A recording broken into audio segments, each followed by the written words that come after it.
What's going on, guys? Hope you're all having a good Wednesday. We're going to make this a very quick show, so please drop in any questions and thoughts you have as we go along the way, because I am still trying to figure out what I'm going to do. I've got a ton of lineups that I've got to go through, and I will update the premium Discord as I always do, but I don't have the ability to stay on forever, and Sheets is going to be out today, so it's going to make it a little bit more difficult. Anyway, we're going to get to it. Let's talk about some plays. My guess is I'll probably leave here around 6:10 Eastern, maybe 6:15. So I'm going to go through what I'm doing. I'll give you guys a quick glance at my lineups, and hopefully I don't get in trouble. This is what I've got right now. You can just see my exposures. Again, I put this in the premium, but I'm going to update this as the premium, just scrolling down so you guys get an idea, a little bit of what I'm doing. There's a lot of speculation in my lineup builds right now, and we will see if that bears fruit or not in a little bit. Excuse me. There's my tax guy. All right, so here's what I'm going to talk about here. So again, look, if you can get to Luka, I think Luka is a significantly better spend up than everybody else is. My second favorite, because he's a little cheaper, is Donovan Mitchell. I really like the idea of trying to get one of those guys. In order to do that, we're going to need some value. Josh Hart being questionable for the Knicks. Look, it's gross, but it's always going to be gross. So let's just go to that Knicks game for a second, because we have no Sims already. So Hartenstein is already a very strong play in a game that should be competitive. I already like Randall on the other side too. And Claxton on the other side. Mitchell revenge. Yeah, but it's not really the Mitchell revenge. It's just the fact that there's nobody else on the team who really initiates offense. So that's where I'm at. What's up to MJ? But yeah, there's maybe if he was in Utah, but really, what's his revenge? Really, the revenge is on the other side. It's Markkanen and Sexton, who were given up as if they were nothing. So I like Markkanen and Sexton. In fact, I'll share my FanDuel build right now for those of you who haven't seen it yet. You can see Markkanen, Sexton, and Mitchell all in that lineup, and Luka, by the way. A little different on FanDuel. I'm gonna have to actually make some changes, but oh my God, don't freeze. My computer's freezing. Here we go. Okay, a lot of open tabs today. A lot of stuff going on. Anyway, so the priorities for me are if you can get to those spend-ups. I really like this New York game, and if Hart is out, as gross as it is, whether he starts or not, Grimes, DiVincenzo, especially Quickly, who's going to look like a really good play, but I do like Quickly the best. Grimes, look, we don't have that many players at 3,700, whatever. I will take a stab or two on Taj Gibson if he starts. I still don't think he's going to play more than like 15 minutes, but we're really starved for value today. So that's what I'm doing, is trying to use some of these guys. It's going to be, again, if Hart is out, Grimes, DiVincenzo, not in the same lineup, some more Quickly. And then also I think it solidifies Hartenstein, and I think it makes Julius Randle an even better play, as well as Jalen Brunson, potentially, maybe not as much of a boost, but I already think he's in play as it is. So that game is becoming a little bit more appealing to me by the minute. I do like Claxton, as I mentioned, on the other side at 6,200. I like Bridges. And I don't mind if you want to take a shot on any of these guys. I like Cam Johnson as well. The only problem is it's a little crowded in that front court. So I'm going to make a note here to add some Cam Johnson, because I didn't get to it in my first, but I'm going to go back to it. The other piece of value that's interesting is the Jalen Smith thing. Again, it's just because we don't have value. This is not some sort of absolute lock play. This is not some sort of, oh, we know he's going to crush, he's 4K. No, we just have to take shots on some of this value if you want to spend up for some of these guys. If you want to do a more middling build, which you can do, I'll just say the guys who I like for the middling build, more middling-ish build, meaning like the highest spend-ups are in the 8Ks. Claxton, Grant Williams, Derek Jones Jr., Kawhi Leonard as the 8,700 spend-up, and 8,300 you have DeRozan. Actually, 8,100 you have DeRozan. 7,900 is 7,900 Vucevic? Yeah, 7,900 Vucevic. These are the guys who I'm considering for the middling-ish build. And then still, you're going to need plays like maybe Caruso, Dennis Schroeder is another guy in there. Terry Rozier, if you want to spend less than 9K, but still have a medium-ish build. Terry Rozier at 8,900, I like quite a bit. And then for the spend-ups, I mentioned, if you're going to try, you're going to have to make some uncomfortable plays to get to some of the 10K plus stuff, the Luka and Mitchell especially. I mean, you look at it, point per dollar, Luka and Mitchell are the best point per dollar plays in the slate. Back in the day, if you used to have a guy at 12K who was the best point per dollar play on the slate, you would like lock that guy in. But we don't have the value we've used to anymore, because DraftKings has made it incredibly hard on us. Congratulations to them. They did a good job. It's just frustrating. Very, very difficult. And they might need to make it a little bit more flexible, because people are having a really hard time with it, which is actually a benefit to those of us who are going to grind it out and those of us who do it for a living. But still, You look at the value, and it's just everything is at the top. So I'm just going to go through some of the highest owned plays right now and talk through where I'll be. Derek Jones Jr., let's say he's 30%. I'll be probably slightly below. I'll be slightly below that. George Niang, look, the guy I actually know a little bit. George Niang, I think that I am going to be below the field, but I am definitely open to George Niang and Sam Merrill. Sam Merrill is the one getting less ownership, and I actually kind of like him. I also think there's a little bit more value at the forward and power forward spots, as you can see, than there is at the guard spot. So I think you could use Sam Hauser. I said Sam Hauser, but Sam Merrill and Sam Hauser as your value, you guys. Hauser, I'll probably be right about with the field. Mitchell, again, want to get ahead of the field. Jonathan Isaac, I'm using on FanDuel. I'm not using him on DraftKings. Jalen Smith, I'll be above the field. Alex Caruso, I'll probably be near the field, maybe a little bit above. I don't like it. It's just we're desperate. Julius Randle, definitely above the field. Above the field, Hartenstein. This is current ownerships. Mikal Bridges, sadly, below the field. Below the field on Boucher at the moment, although I'm open to maybe that changing.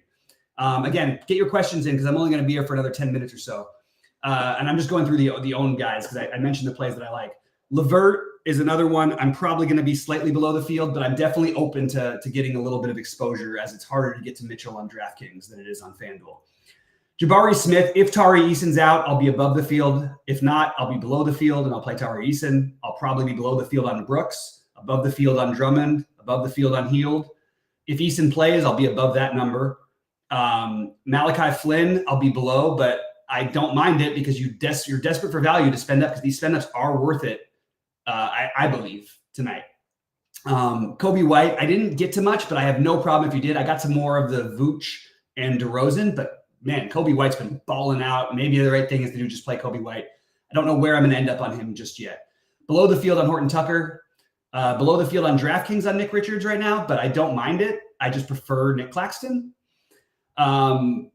Emmanuel Quickly, but way above the field Carter, above the field DeRozan, below the field DraftKings Sexton, above the field FanDuel Sexton, and Vooch I mentioned above the field. Melton currently below the field, but definitely open to changing that. Taj Gibson, if he starts, I don't even know what I'm going to do. I'm probably going to just play him and hope I get 15 fantasy points in 15 minutes, I guess. I'll be below the field on Anderson, below the field on Carter, below the field on Banchero, below the field on, I guess Cam Johnson I may end up above the field on. Below the field Murray, below the field Hayward. So basically you got the gist of my things. I will play some of these other guys that are Kawhi at really low ownership. I'll be way above the field there. I'll be way above the field Bruce Brown. I'll be way above the field. I'll be above the field on RJ Barrett. I'm just saying the above ones now. I'll be above on Peyton Pritchard speculatively. I'll probably end up with more Drew Holiday than the field, but these are just my above and below game. That's pretty much most of the guys I think are relevant to mention. I do love Embiid tonight for what it's worth. Love him, but I just prefer the other spend ups more. Luka with no Kyrie is just hard to ignore against the Clippers team that just gives up a million fantasy points, but the game should stay close and they're at home and you've got a nice run back with Kawhi. You just need to find this super value. So that's sort of a little rundown of what I'm doing. What are you guys' questions? What are you guys thinking about tonight? And let's see. Brendan is saying he thinks Mitchell's out. Okay, well, that's going to change the entire slate. So if Mitchell's out, now let me just double check that. Did we get the alert while I was doing that? So if Mitchell is out, it's going to be probably Craig Porter Jr. and it's probably going to be okay. So this is going to be priority play stuff. Craig Porter Jr.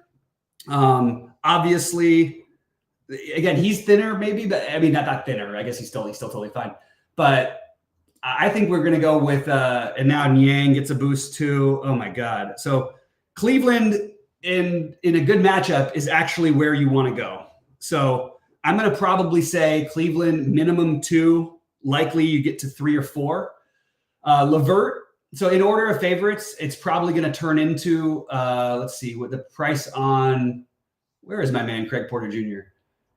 Craig Porter Jr. currently with no projection. They'll get that straightened away. I'll have LeVert 1, Porter Jr. number 2, Struss number 3. And then I'm going to get probably a little bit more of Sam Merrill And those are the main ones for me. And then Niang would be the next one for me. So yes, we have a little bit of value now. That's the order of which I have it ranked. Pop in any other questions or thoughts, because now I've got to go rebuild a million things. I really liked the Mitchell play.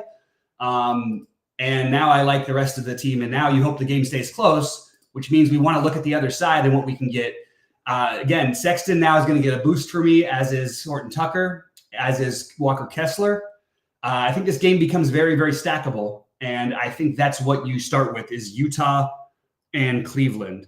So that's going to be the basis of where I'm building. And the good news is that game is at 7 Eastern. Hopefully they'll give us a starting lineup early and we can figure out what we want to do, because I really think that's where the slate is going to start now that we have the value. And now we can get to Luka. Luka, who was projected at like 3% ownership, is now going to be more popular. But I still am going to get to him because I think he's a phenomenal play. I love the Kawhi run back as well. But that's pretty much what I've got here. I mean, again, it depends on the starting lineup, so we're not going to know until we see it. Let's just check RotoWire, see if they have anything for anybody yet. Doesn't look like, let's see, oops. Let me scroll back up. Yeah, we've got only the Magic's lineup confirmed, which we already knew. I'm going to get less of Jalen Suggs than I was. I actually had some Anthony Black as well, but mostly Jalen Suggs. And I like Wendell Carter, but I think I'm going to start using the Cleveland value a little bit more.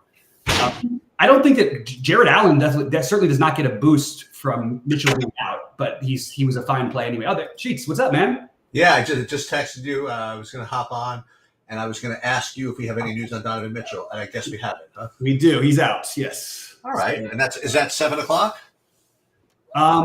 It's at 7 o'clock, yes. So we don't have the stuff yet. I'm going to probably leave because I got on a little bit early, and I'm got a million lineups. A lot of them have Mitchell in it. So, well, forget that. I mean, they also don't have the other guys who are supposed to play. So who did you talk about as far as like who you might want to play in Cleveland?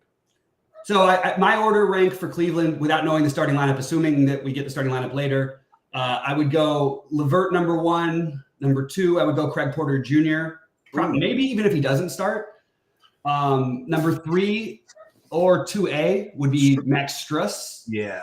And then I would get to Niang. And then I would probably get to Sam Merrill. Actually, I'd probably go Sam Merrill, then Niang. Sam Merrill, huh? I was already playing him. Oh, wow. So he was not. He was already in my lineups before the news. So watch him fail now with Mitchell out, and then come back and put up another 30 with Mitchell back. What kind of player is he? Yeah. What kind of player is he, Sam Merrill? Not much of one. He's 40. He's the kind that's 4,100 and has a shooting guard eligibility because most of the value was at forward. Although now it's going to look more a little bit more guards, assuming that Porter Jr. does get the start, or at least is going to project pretty well. Craig Porter Jr. will start. Well, that news probably just came out, huh? It just happened. Yeah, because I see he's 6-point projection on SaberSim. Yeah, MJ just updated us, so that's the one. Okay. Yeah. So here's Kobe Farrell is his Kobe's narrative play of the day. I love the narrative play, so I'm always in on it. Durane's first game in front of his dad and maybe some extra run to guard Randall. Okay. What I can't buy is Durane Finney-Smith actually having a narrative-based thing. What I can buy is the extra minutes on guarding Randall, and I can buy his dad being in there. Maybe he gets a little extra run, although I think it's a little thin. But I like the idea there. He says 30 minutes. MJ says that was 30 minutes. That was not 30 minutes ago. I was on air, and the news with Mitchell came out. At least my news alert came out on air. The Craig Porter Jr. starting if that came out 30 minutes ago, that's because then the updates have not been doing their job because I did not see that. But yeah, so those are the Cleveland guys in my order of ranking, just on spec. So now I would go Craig Porter Jr. number 1, LeVert. I think you play at least one of Porter Jr. and LeVert in all your lineups. You probably play Porter Jr. in probably all your lineups. Are you gonna stack any Utahs with those or no? Yeah, and that's what I like is the other side of this.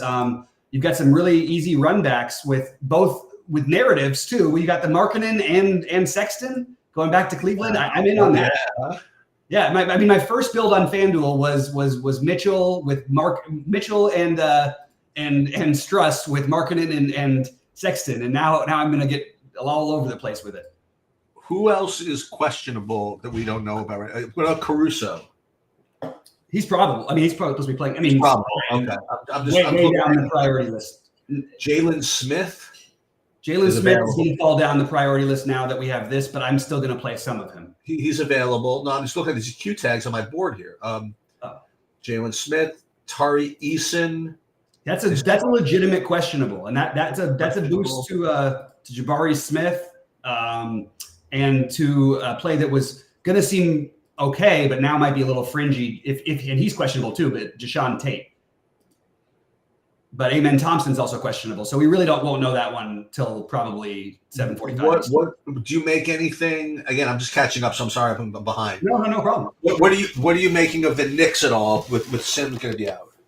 So with Sims out, I'm really waiting on Josh Hart, who became questionable during the day. Which makes things a lot more interesting, because if you get Hart out, then Quickly's already a good play, and now if Hart's out, then Quickly becomes a very good play. With Sims out, I think they're going to start Taj Gibson. My plan was to throw him into one of my 3 big buy-ins and hope I get 15 points in 18 minutes or something. I am probably going to be off that train, even if he starts. I'm not sure yet, though. I still might do the way spend down value. I mean, I have Andre Drummond in all kinds of lineups. If you didn't like any of that, what about all those Boston guys? The Boston guys are interesting because they priced them all up almost as if Tatum was sitting. I still maintain that Kristaps is a phenomenal tournament play. No one's going to play him. Sam Hauser's going to be the one who gets some chalk. Look, he's 5,300. We need the value, and even with the Cleveland stuff, we need less of it. But I think it's still okay. I would go Porzingis, then Jaylen Brown, then Derek White, then Holiday. But Holiday, he's kind of due for a game here. It's just the problem is he always has to guard the best player, so it's just hard for him to reach his full potential. But I have it ranked in that order. Anything for the Keita? Probably not, right? Keita, the center for Boston. Yeah, I mean, yeah. Not with Kristaps back. Okay. It's probably okay. I don't think it's that bad. I'm not doing it, but Kobe's asking a question that's going to lead me to one other guy. Like, look, if Josh Hart's out, I will probably take the Quentin Grimes stuff, although I have to reassess now that all the Cleveland news came in. So that Cleveland thing really changed the whole slate. So I need to reassess once we get some projections updated. We've got, Craig Porter Jr. is going to, I'm sure, look like maybe the play of the slate. So, yes, you can absolutely play Hartenstein and Randall in the same lineup. The entire season, Julius Randle has played in 2 minutes at center. They have put a center alongside of him every single game. So he's played 2 minutes. I'm going to assume they do the same thing tonight. Yeah, I guess Saberson is probably waiting on starters for the Cleveland. Yeah. Except for we do know Porter's starting now, so we do. But how is that possible if we don't know if anybody's starting? Oh, we knew the starter. They announced it. Oh, they announced that he was starting. They announced that Donovan Mitchell was out and Porter would be starting. Oh, okay. So that's what I'm assuming. That's what I'm working with. And don't worry about if LeVert comes off the bench or not. You're still probably playing a huge amount of LeVert. They're going to need offense in that game. So, and it's a game they should win still. So it's like really interesting how it's going to work out. K9's asking last spot on FanDuel, Bruce Brown or RJ Barrett. I like Bruce Brown, but I would play at the moment. The problem is you don't know about Josh Hart yet. I still like Barrett better than Bruce Brown a little bit. If you just took all things considered. Actually, no, I like Bruce Brown they're pretty close to the same. I really think you could flip a coin, but if Hart's out, the answer is Barrett.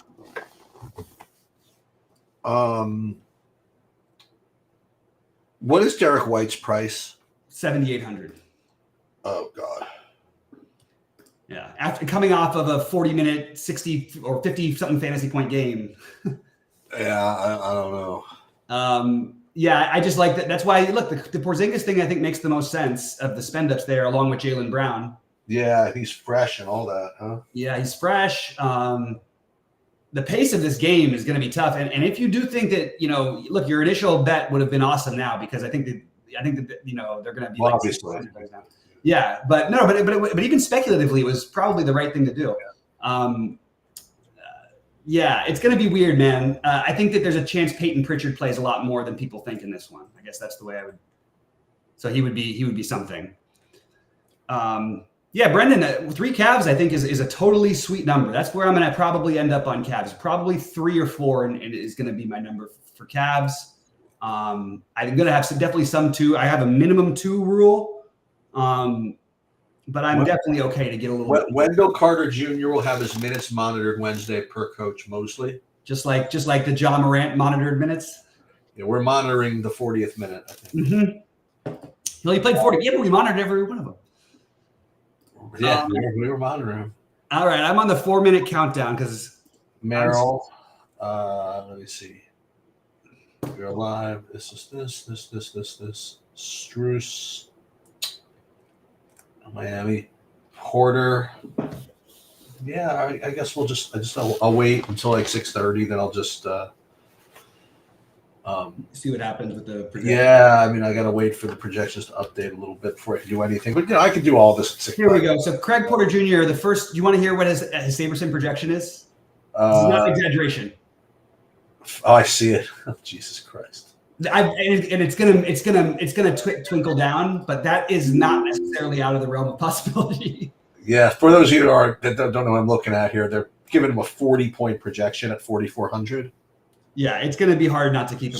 So. Oh, by the way, I know it's probably this is something I should have talked about at 12, but rather than run crunch here. But we said that Zach Collins was projecting as probably the best play like for the season so far. Mm-hmm. There was actually a better one yesterday. Who was it? On Yahoo. Oh, it was John Morant at the minimum. Yeah. John Morant was 10. Yeah, that was pretty funny. And there somebody was saying like on the other shows, like I think it was Stevie was like, you got to, John Morant, you have to have like 75% of them, 80% on Yahoo. I'm like, if you're playing on Yahoo and you don't have 100% of them, you're making every kind of mistake. Well, that's what I'm saying. I mean, it's like, who didn't have them? It's like, if you didn't have them, like you just don't know how to play DFS. Like, well, I mean, there are people that say, I don't feel like playing 90% guy. I mean, I could see that. A 90% guy who's going to be one of the 5 highest scoring players on the slate. No, I know, but I mean, I've gotten stubborn before. I've gotten stubborn, but never in that situation. I mean, if they made Luka 3K tonight, I'd find a way to have him. Yeah, and for what it's worth, Luka's projection is out of control, and I think it's 70. accurate. I think 70 is accurate. I think that's what his median should be tonight, and I think that he's going to put up more than that by a lot. I don't know, 40's a rough number, Bobby. For Porter Jr.? Yeah. There's no way that's going to stick. It's going to be like 32 in a minute, I promise you. It has to be. There's no way they can keep it at 40. Well, yeah, because it's also showing 91% owned. Well, obviously, if he's 40, then he's 90% owned. They're giving him 31.84 minutes. He's not getting 40 off of that. How many minutes are they giving him? It looked like 32. Why wouldn't he get 40? He's that good per minute? Yeah.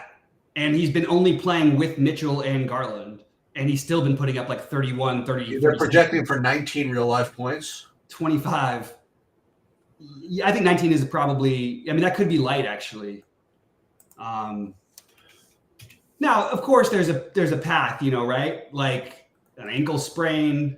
That's really the only path? I mean, is that accurate? I mean, I don't think there's a path to arguing against him. Not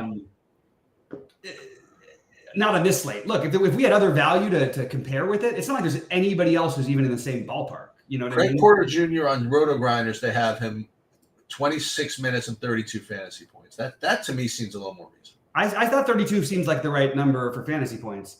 But you think 26 minutes is too light? Probably, yeah. I mean, somebody's got to initiate offense. It's going to be him and LeVert and Struss. That's it. Right. That's all they have.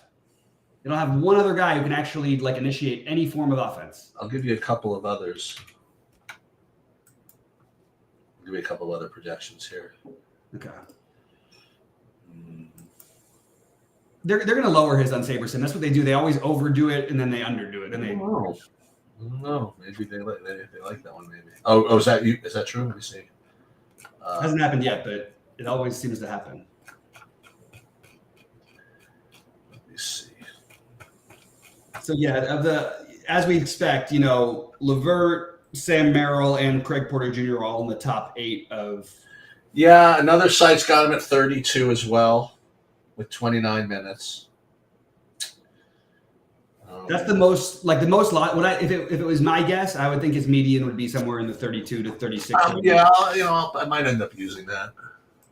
I just don't know how you still, I don't think it really matters because like even if he was projected for 27, I think you're still like almost You're locked. still going to play him. I mean, yeah. So Merrill, Porter, Levert, Struss. Yeah, it's going to be really, really tough not to play. I mean, Jared Allen was already kind of like a play anyway. I'm much less interested in him now, actually. But you've got a game stack just begging to be played. It's just like perfect. Another place has him at 30. And then I see a consensus at 34. How many minutes do we think Merrill plays? My guess, so Merrill's projected to play 22 minutes. Let me just point out that with these guys available, Merrill just has been playing more than that. Like, and in closer games, he put it, okay, not been playing. He played 24 minutes in the last game in a tight game. So I don't know why he's projected at only 21 minutes. I think it's just because it's hard to project him because he was like going from not playing at all to playing 24 minutes.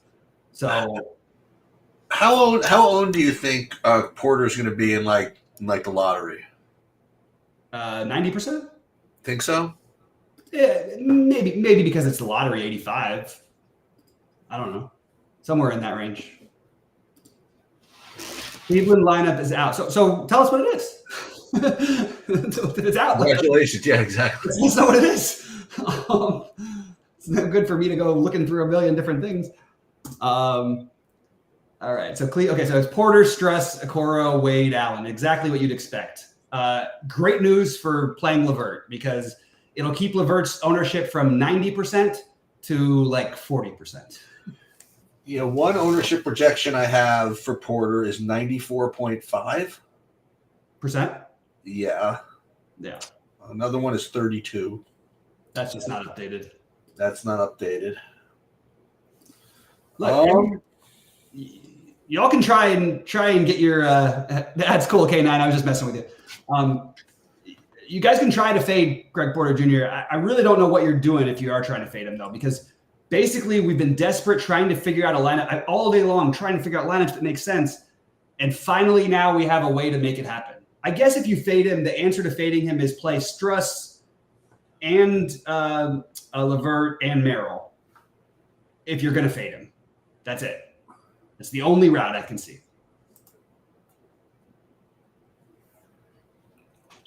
So we get back down to that question again: is how many guys on Cleveland is too many, right? And is Porter available if you do exactly what I just said? Those are my two burning questions because it is kind of interesting to take that other angle, you know. What? Like let's say they start off down 16-0 and he's playing horrible. LeVert brings him back, and then they don't even start him in the second half, and he only plays like a few more minutes. That's possible. It's just unlikely. They really like him. There was a trade that I proposed. This is not, and I heard this was from a GM. This was from a person that, like literally at the Ringer that I respect the most. And there was rumors. This is crazy that they were going to do a Craig Porter based package for Zach LaVine. Just to give you an idea of how some people started to feel about this kid, which is bizarre. I don't buy it that they were really going to trade Craig Porter for Zach LaVine, but it was interesting to see. What year is he? Is he a rookie? No, second year, I believe. Okay. I'm not 100% sure on that though. Do you know where he went to college? No. Okay. Let's see. Oh no, he's a rookie. I'm sorry, my fault. Whatever happened to Kevin Porter Jr.? He got hurt. Oh no, he got suspended, right? I can't remember if it was hurt or suspended before the year. Oh, he played for. That's right. He played for what's it called in college? Was it the? Did he play for Iowa State? No, is it Iowa State or Wichita State? That's what it was. Oh, was he? Okay. Yeah, they had some good years while he was there. All right, I do think I have to run because I'm a little panicky because my lineups are Mitchell flooded and have none of this stuff. Yeah, you probably shouldn't play him. Yeah, I'm not going to do it anymore. Hey, you know what? It's contrarian. It is. But he'll be over. He'll be like 0.25% on though. Yeah.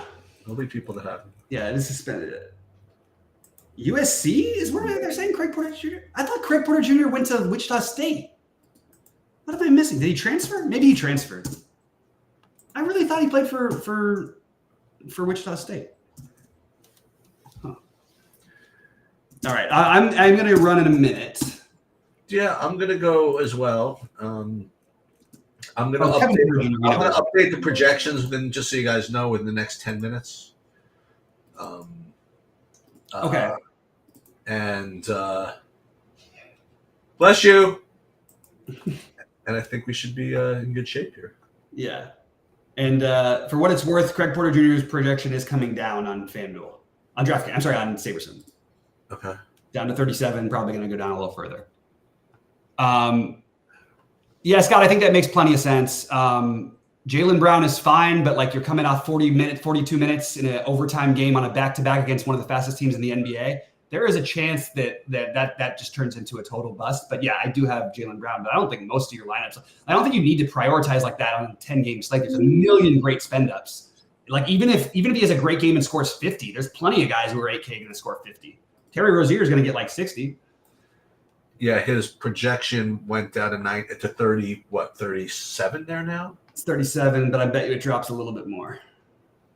But still, it's the only way to fade it, in my opinion. I don't know, would be to play the Merrill, all three of the other guys I mentioned, because there just has to be things scored in that game. Like They're playing at home against one of the worst defenses in the NBA. So, all right, good luck to you guys. Good luck, Sheets. Good luck, everybody. You can shut this down. All right, good luck to everybody tonight. I'll see you in the